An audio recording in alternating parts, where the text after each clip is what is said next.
Welcome to Cinema Savants, your home for all your movie and TV news, with Todd Vandenberg, Lee Vowell, and Rob Steele.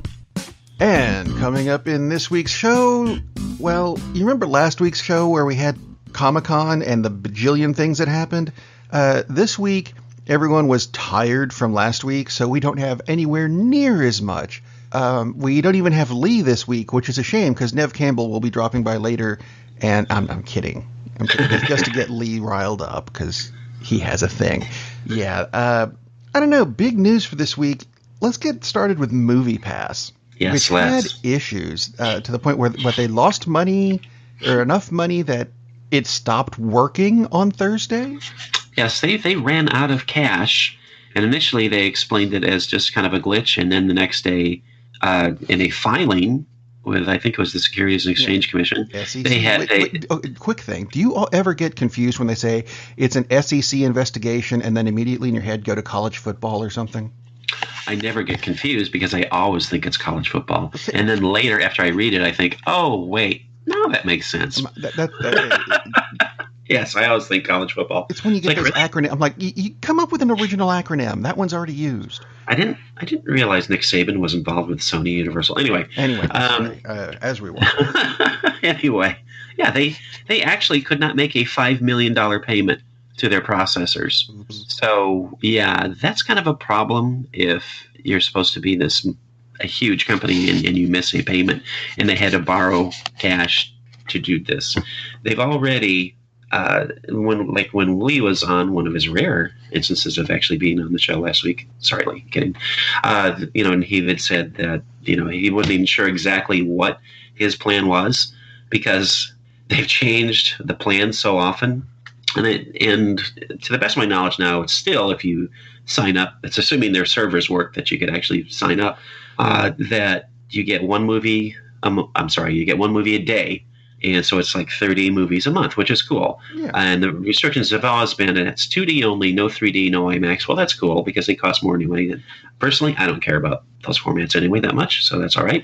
Then they said, well, you can't go see the same movie twice. It's like, well, okay, that kind of sucks, but I get the idea because this way they're promoting smaller films. And in some cases, the MoviePass portion of the audience has been a big percentage of smaller films, that's cool because you're helping promote these movies being seen. Right. And the movie companies, they get all the money because MoviePass pays the full ticket value. That's, of course, why they are running into cash problems because they're taking in $10 a month. And in some cases, they're paying out $40, $50, $100 a month. And they're only getting 10. And they've not gotten to the scale where they're making money by selling advertising or whatever their actual plan was ever going to be. Then they introduced peak pricing. They add either, which we talked about last week, they add either $4.01 or $3.51 to whichever film you want to see. And I'll touch on that briefly. Today, I'm in Miami today. Today at the Regal Cinema in South Beach, every showing of every film is marked as peak pricing. Now, I'm pretty sure that Three Identical Strangers, which is, from what I've heard, is a really good film. Bit on the independent scene. Definitely on the independent scene. And I don't think the 11:35 a.m. showing is really going to be packed. This kind of comes on the heels of a lot of people writing in on social media and saying, wow, that's a mixed weirdness. They're in theaters that are almost empty and they paid peak pricing. So obviously they need cash, and this is the way to get cash because you got to pay extra to get in. And that's going to help supplant the minuscule amount that they have to pay in. The big deal is, to me, the biggest deal, other than peak pricing for every film, every showing today, because it wasn't like that yesterday. It was just what you would kind of think of was be peak pricing, although it seemed to be a little much. Mission Impossible, you can't go see it on MoviePass, not at any theater, at least not in Miami. And that's been the report that they've blacked out Mission Impossible because that would be a huge charge to them, obviously. They didn't black it out, they redacted it. And there you go, exactly. Because Mission Impossible looks like it's going to make $60 million. and they don't really want to chip in. I don't know if they had, let's say they had 10-15% of the audience. They don't want to chip in $10 million of that after they've taken in your $10, and they already took it in earlier in the month. So originally in the show notes, I was going to say, I think MoviePass, I don't think they're going to make it to Christmas. And I thought, no, I'll put Thanksgiving, and then I didn't write it at all. But now I kind of think they might be gone by Labor Day, which really, really sucks. Yeah. Because it's a great service, and it's still, even with the peak pricing thing, it's not nearly as valuable as it used to be, obviously, because now you're paying $4 extra for the movies, so it doesn't save you nearly as much money. But okay, so if you see 10 movies a month ago on MoviePass, it's $10. Well, now it's going to be $50, but it's still averages $5 a movie. It's still really cheap. That's still a great deal. I mean, if you're going anyway, yes, do it. But it's not what it used to be, and it's the perception of it, and that's really going to hurt, because now AMC's got their deal, and it's $20 a month. Yeah, it's twice as much, but with peak pricing, now all of a sudden they're cheaper, and they give them other discounts, and you can go to 2D and IMAX, and they do have a restriction. It's 3 movies a week, but seriously, there aren't too many people, other than like movie critics, who want to see more than 3 movies in a given week.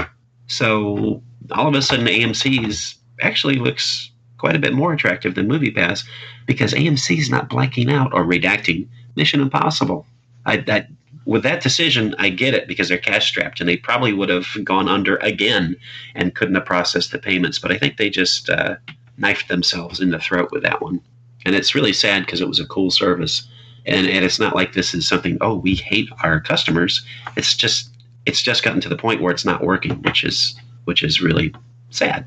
I'll agree. I mean, I don't have it because I don't actually have a theater that's close enough to me to go see movies as much as I'd like, even though, yes, this is a movie show. Boy, it would be nice, but it is nice. And like I said, even with the peak pricing thing, it's nice. Yeah. But I mean, to the point now where the first Purge, the 10:40 p.m.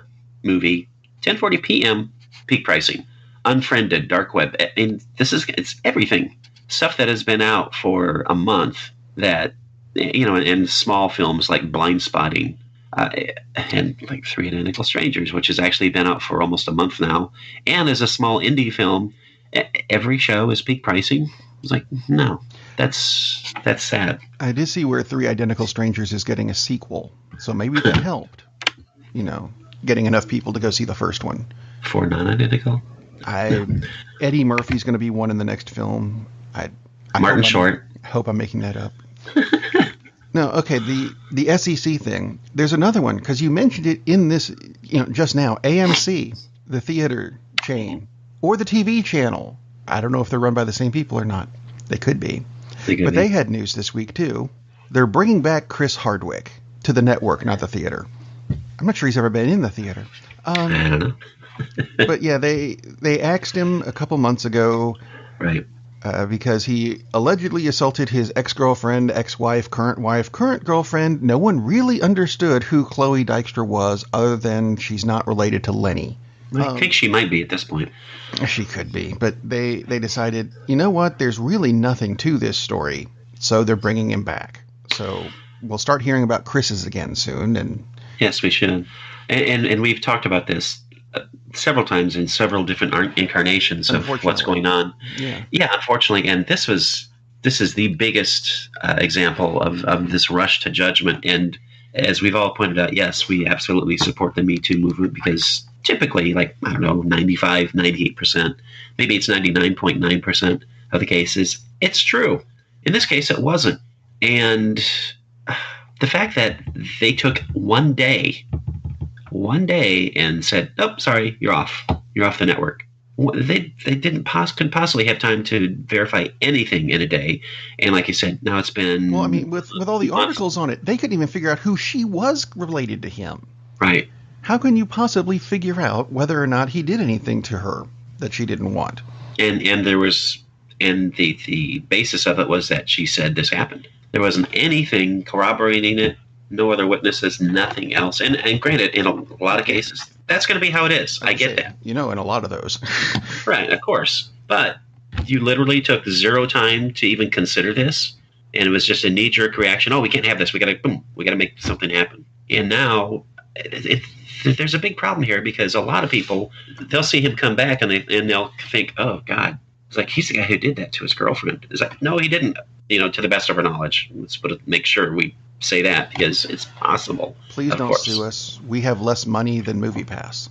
But do we really? Oh my God. Anyway, I do. I have some change in my pocket, literally. So I'm sorry. I think I do have more money than MoviePass. It's 5 quarters. Anyway, there were tons. There were articles all over the place. Chris Hardwick fired. Didn't see a lot of articles. Chris Hardwick rehired.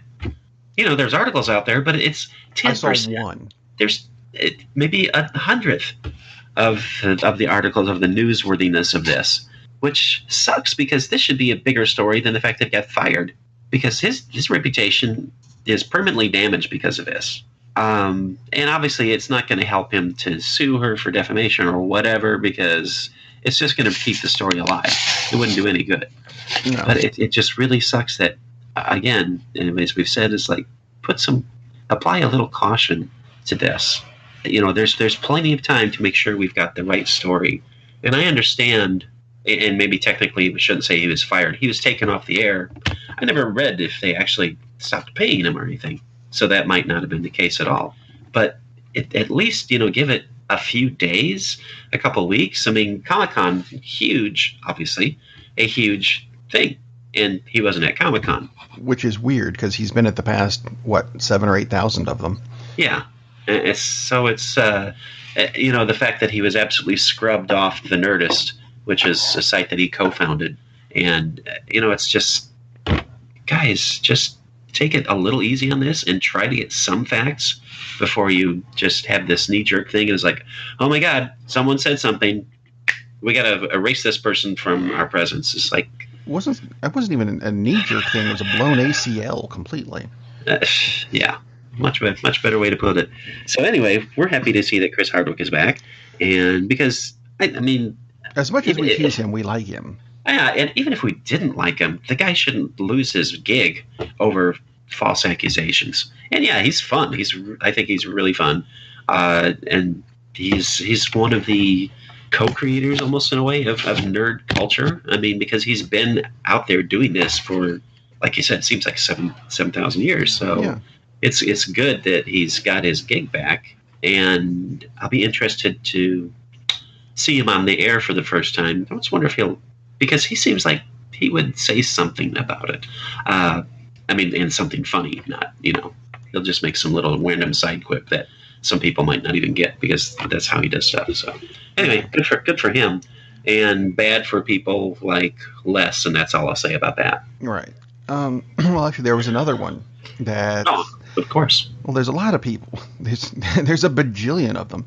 Yeah, exactly. But we talked last week about James Gunn. Yeah. Getting fired from Guardians of the Galaxy 3 because his Twitter account 10 years ago said something that he was trying to be provocative about and gather attention to himself, and it did not go well. And he even deleted the Twitter account. But people, it was actually a conservative radio show, I believe, who went back and dragged it out and said, look what he said so long ago. I'm like, look what Trump is saying. Oh, no, wait, I'm sorry. Anyway. Right, exactly. But so Disney, with its infinite wisdom, decided to yank him off Guardians of the Galaxy 3. And we heard from a couple of people who were in the movie who went, don't do that. Mm-hmm. And then the petition began, which we did not have this when we recorded last week. Right. Which was Sunday morning, because that's when we skip church and start recording shows. By the end of last Sunday, which is, as near as I can tell, is when they started this, 50,000 people had signed it by last Sunday. Monday, about 3 in the morning, it had ballooned to, by the end of our recording last Sunday, 50,000 people had signed it. By 7 o'clock Sunday night, 58,000. By Monday morning at 10 a.m., 168,000 people have said, no, don't do that, put him back. I do not have a current figure because I've lost track of where it is. But well, there are, and the thing is, there are multiple petitions. So I've just clicked on one, and there are 331,000.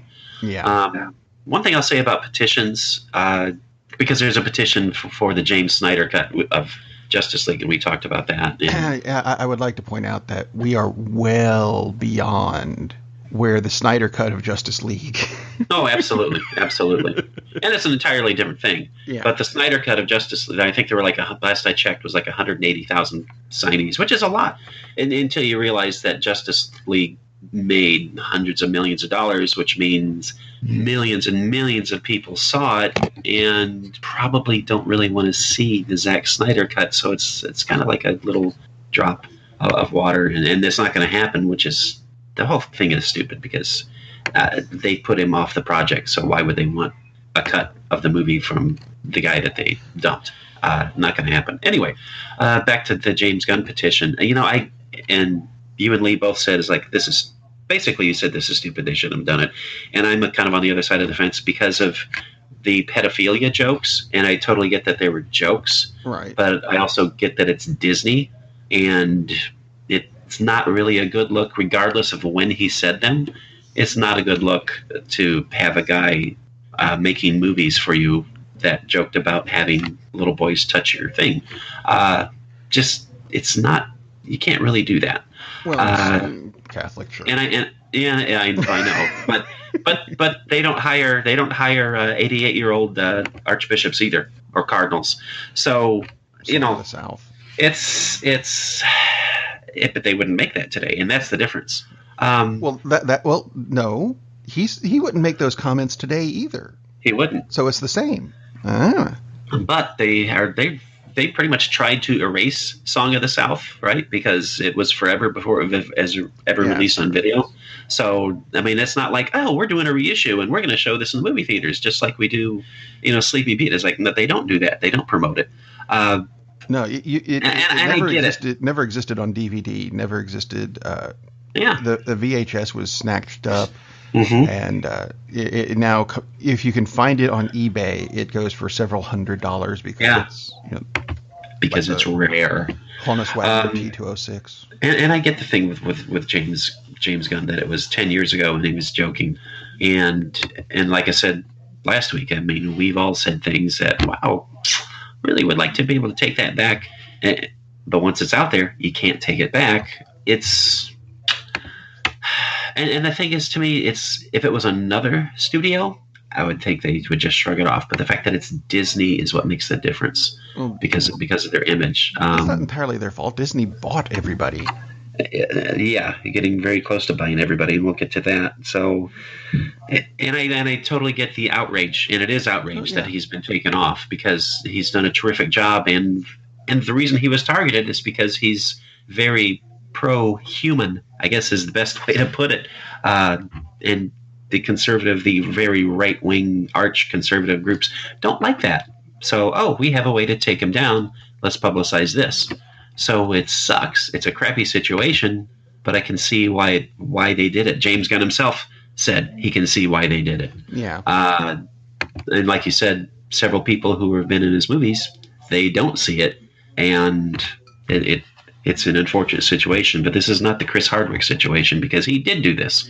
And again, he made jokes 10 years ago compared to, like you said, there are certain political figures who make jokes and not even joking. They're not even jokes, make serious statements, and it's no problem whatsoever. Yeah. So it's a little bit of an unusual circumstance where some people can do and say anything, and other people, some poorly thought out joke gets them fired, something that they wrote 10 years ago. So behold the hypocrisy. Yeah, exactly. It's pretty crappy, but it's not like he's not going to work in the industry again, and I wouldn't be a bit surprised to see Disney hire him again in the future, and who knows, he may be back for the third one because they got some time. I'm thinking they should do what Bobby Valentine did back in the playoffs when he was ejected from the playoff game. Manager of the Mets, when you get ejected from the game, supposed to go back into the clubhouse, and that is the end of you for the game. But he put on a different T-shirt and a fake mustache, came back out and finished managing the game. I think James Gunn should do that. He could do that. Or I thought you were referring to go manage in Japan for 2 years, and I thought, oh, he's going to go work for Studio Ghibli for a couple of years. That would be awesome too. That might work. That would totally work. Anyway, how about some actual movie? Yeah, that's good. News. We've got some of that on the show. DC announced that for some of their shows on their forthcoming streaming service, namely the Titans and Doom Patrol, are going to be tied together. We knew that. But no one else is going to be tied together in any way, because Titans and Doom Patrol have always had a lot of crossover.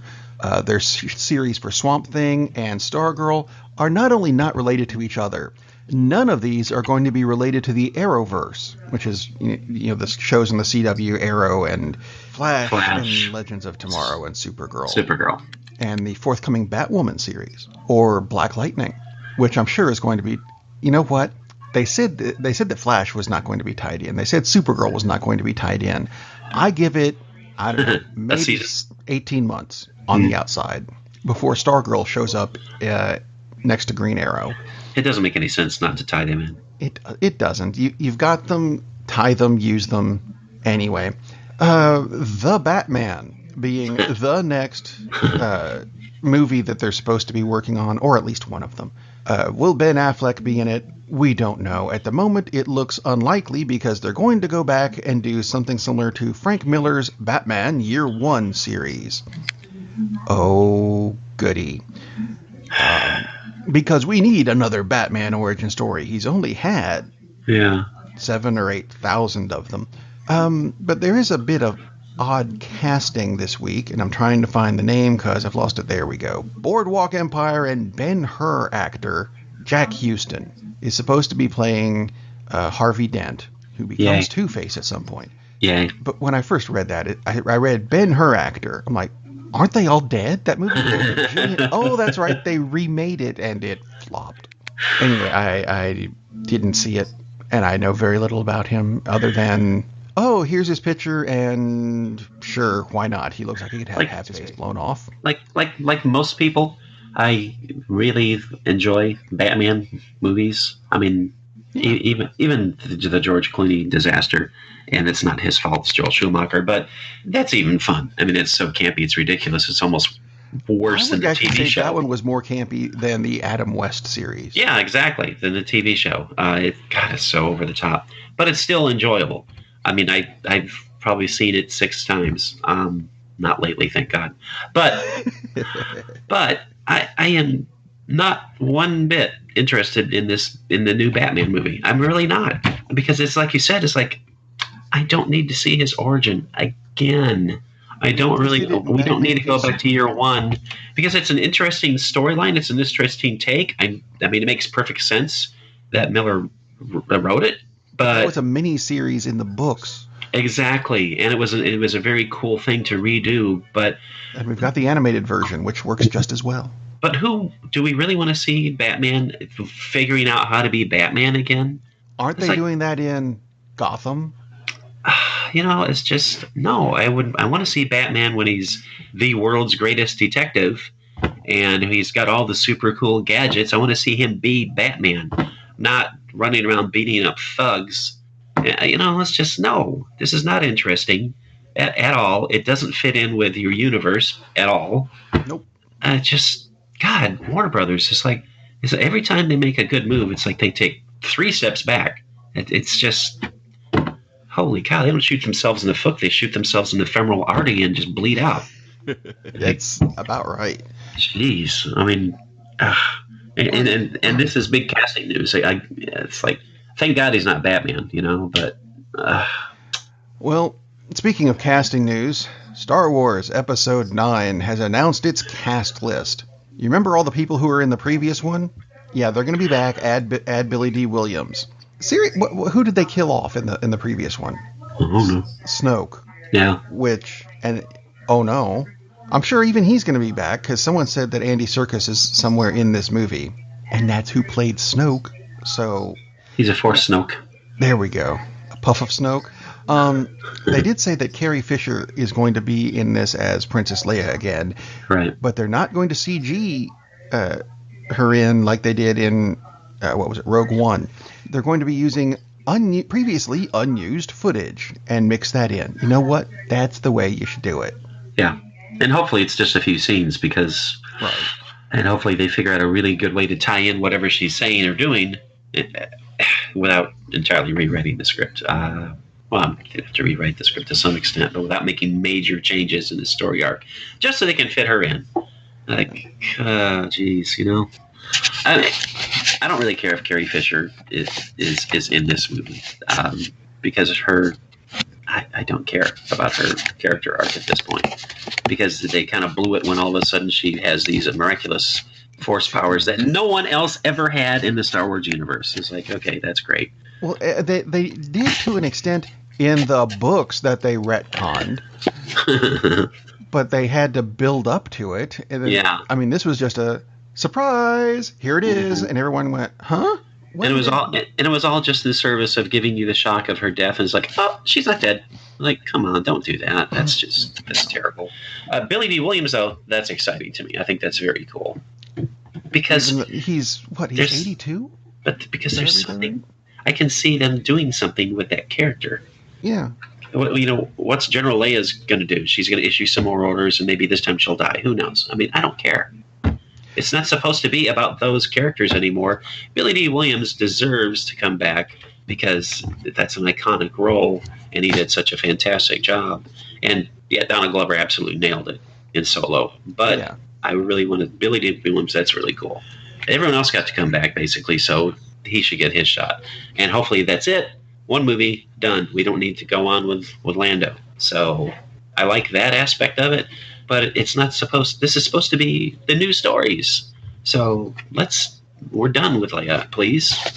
I mean, how much more footage can you possibly have? It's like, no, don't do this. Yeah. Let's see. Moving on to a movie coming out in January in Japan, but it will come over here soon enough. They're making it's from the Dragonball universe. Oop. Only this time it's the Dragonball Super universe. If you know the series, this is going to make sense.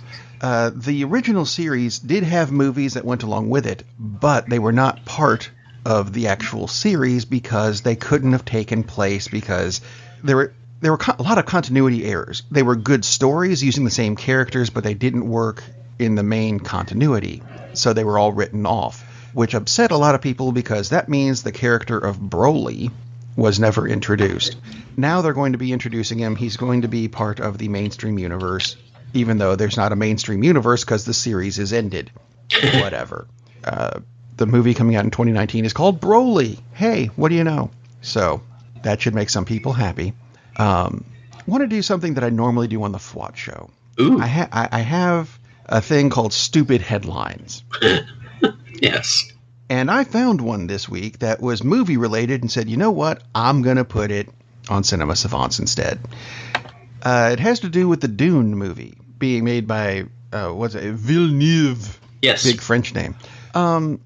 They announced that it's going to be a 2-part movie. Now, we knew this. We've known this for months. 2-part movie.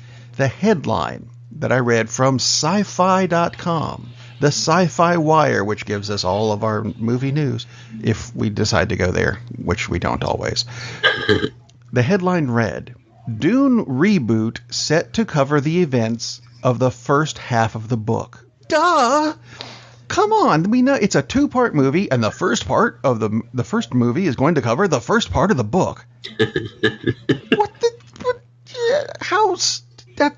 Did you edit? Well, maybe some people didn't know that it was a 2-part movie. How could they not know that? That was the subtitle. I know. And they've only been announcing it since, April of last year. I mean, it's ridiculous. Come on. They probably had to meet deadline. I guess. Quick, write a headline. Here. The first half will be the first half. What do you know? What a concept. Speaking of interesting concepts. Yes. Adam Savage is returning to Mythbusters, kind of. They're doing a new show version of the show called Mythbusters Junior, where they're bringing in kids who have been doing the Mythbusters type experiments, and he's going to be hosting that because he's trying to promote a program called STEAM, which is the science, technology, engineering, arts, and math, which is good things to promote that Yeah. Some people in our government decided we don't need any more, which is wrong. And I like the idea of him he says he likes the idea of working with the kids to promote all this stuff. So I think it's a cool idea. I kind of like the idea, but I'm so it's not over going to last long. Mythbusters. I haven't watched Mythbusters in probably 4 or 5 years because they started doing such stupid crap because they basically kind of ran out of myths. And one of the last episodes I watched was they were trying to figure out if there was a myth that Archimedes had designed this heat ray to destroy a fleet attacking the Greeks. I don't remember if it was supposed to be the Phoenicians. I do remember that. You remember that, right? Yeah. And they couldn't replicate it, so they said, well, this is a myth. Except that a team at MIT, which is actually has people who are budding scientists, as opposed to a special effects guy and Adam Savage, actually did do it. They just didn't do it right on Mythbusters, so they said, oh, we can't do it. It's like, no, you guys couldn't do it. That doesn't mean it's a myth. That doesn't mean it's not true. And they started doing so many stupid things. It's like this show has just gone to crap. The first few seasons are great. They're really fun. They're cool. Yeah. But after that, it's like, come on, you guys you're only doing crap to keep making money to stay in the air. You're not doing anything really interesting. And when you try to do something interesting, you don't do it right. And you proclaim just because you can't do it, just because we couldn't replicate, something that Archimedes did. I'm sorry, one of the greatest scientists ever in humanity, and you can figure it out. Oh, well, it can't be done. No, it just means that you guys aren't as good as he was. Think about that for a second. It's like after that, it's just, no, dudes, you guys absolutely suck. So I'm not particularly interested in this. It's cool to bring in kids. It's cool to promote the concept of STEAM, which is a really good idea because arts funding is almost non-existent in schools, unfortunately, because of the push for STEM. So STEAM is awesome. But, dude, I hope you come up with something new. And I hope you promote the fact that just because you guys can't do it doesn't mean it can't be done. That was just awful. I mean, that was basically going against what science is all about. Well, we tried it, and we did one experiment, and we couldn't replicate it, therefore it's not possible. No, that's not how science works, and you guys know better. As you can tell, that really pissed me off. And I'm still pissed off about it. It's ridiculous. Wow. Well, let's see how you feel about this then. I hope I like it. Sony is making a movie about Rumpelstiltskin. Why not? And I'm thinking about this. I don't know that I've ever seen a Rumpelstiltskin movie that wasn't, the little crap horror films. Right. So they got there's a guy who was on, what was it? Game of Thrones, which is coming to an end. So Peter Dinklage had nothing to do. So he's attached as Rumpelstiltskin. Which is awesome, depending on what they do with this, because he's an awesome actor. He is. So, yeah, that's pretty cool. Because, I don't know that there's ever been a version, like you said, that's not just some crap horror knockoff or an after-school special kind of thing. So it'd be an interesting take. So, because it is a cool story. It is. Let's see. We mentioned Andy Serkis a while ago. We did. Yeah, he was in Star Wars and got killed off. Anyway, apparently Warner Brothers killed off Mowgli, which I didn't understand, so Netflix picked it up. I don't know if you know more about this than I do. I just know that Warner Brothers, which was supposed to be releasing it theatrically October 19th, right, decided not to. Yeah, apparently, from what I've read, they got cold feet because they're worried that it might not be a huge hit.